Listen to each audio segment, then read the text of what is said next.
মক্কা ও মদিনায় নিরাপত্তা জোরদার করেছে সৌদি আরব। পবিত্র রমজান মাসের শেষ 10 দিনে মক্কার পবিত্র মসজিদুল হারাম এবং মদিনার মসজিদে নববীতে ইবাদত করতে আসা লাখো মুসল্লির নির্বিঘ্ন চলাচল ও সুরক্ষা নিশ্চিত করতে এই পদক্ষেপ নেওয়া হয়েছে।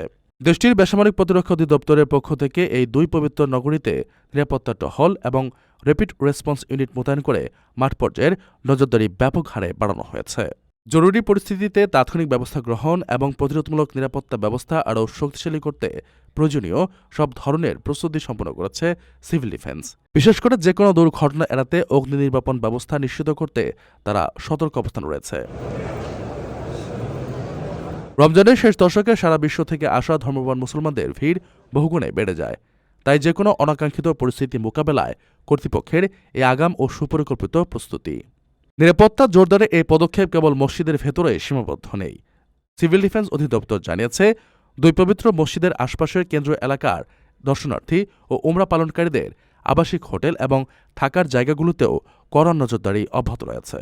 যে কোনো জরুরি মুহূর্তে আবাসিক ভবনগুলো থেকে মুসল্লিদের নিরাপদে সরিয়ে নেওয়ার জন্য প্রতিটি স্থাপনার বাইরে নিরাপদ সমাবেশ স্থল বা অ্যাসেম্বলি পয়েন্ট প্রস্তুত রাখা হয়েছে।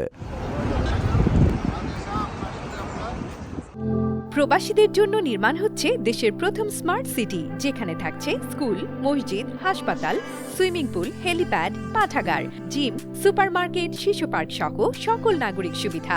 মাত্র 30 লাখ টাকা বিনিয়োগে মিলছে আকর্ষণীয় ফ্ল্যাট। প্লাটিনাম ইনভেস্টরদের জন্য ঢাকা বিমানবন্দরে ভিআইপি প্রোটোকল সুবিধা। বিস্তারিত জানতে যোগাযোগ করুন স্ক্রিনে দেয়া হোয়াটসঅ্যাপ অথবা ইমো নাম্বারে।